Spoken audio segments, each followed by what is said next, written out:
Oi pessoal, aqui é Rafael e neste vídeo eu vou trazer algumas noções iniciais da ideia de contrato.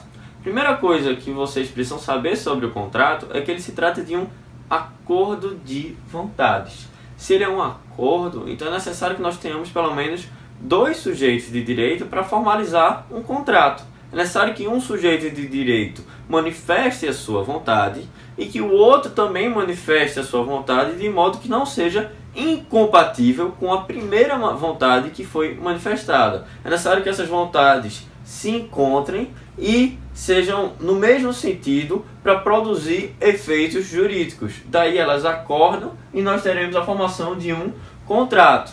Outra questão muito importante é que vocês precisam entender a relação entre negócio jurídico, contrato e obrigação. Entender que o nosso Código Civil parte de uma perspectiva macro para uma perspectiva micro.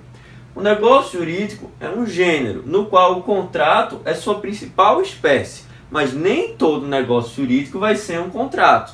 Nós podemos ter negócios jurídicos que não são contratos. Por exemplo, a promessa de recompensa é uma declaração unilateral de vontade, que é uma outra espécie de negócio jurídico. E dentro do contrato nós vamos encontrar obrigações. Mas o contrato não é a única fonte do surgimento de obrigações. Nós podemos ter obrigações que irão surgir em decorrência de fatos extracontratuais. Por exemplo, a obrigação de indenizar por conta de uma responsabilidade civil extracontratual decorrente da prática de um ato ilícito. Essa obrigação não vai surgir por conta de um contrato, portanto.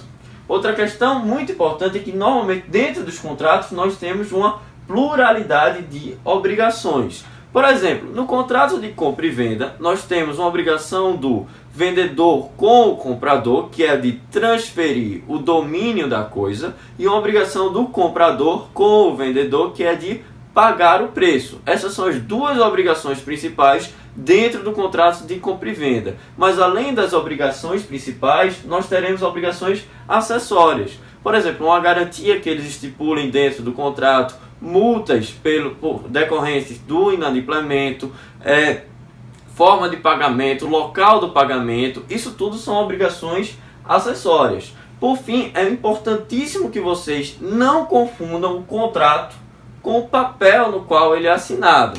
Contrato é diferente de papel. Nós podemos ter diversos contratos que são contratos sem papel, contratos verbais. Acordo verbal de vontades ainda assim será um contrato. E nós celebramos contratos no nosso dia a dia diversas vezes. Quando você vai comprar um lanche, você está celebrando um contrato. Quando você paga a passagem de ônibus e entra no ônibus, você está celebrando um contrato também.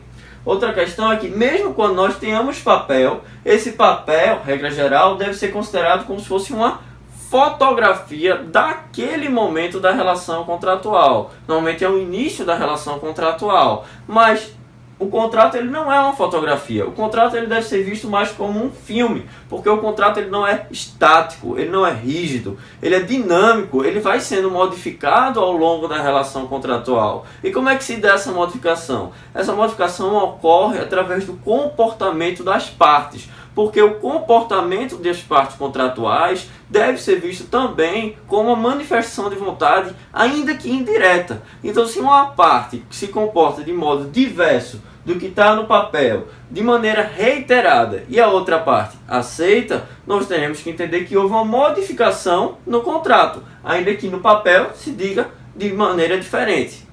Bem pessoal, é isso. Eu queria trazer essas noções iniciais para vocês, para que fique mais fácil de compreender o estudo do direito civil, nessa perspectiva de negócio jurídico, contrato e obrigação. Qualquer outra dúvida que vocês tenham ficado, qualquer crítica, qualquer sugestão, entre em contato comigo que eu vou fazer o máximo para responder vocês o mais rápido possível. É isso aí, muito obrigado, até o próximo vídeo pessoal.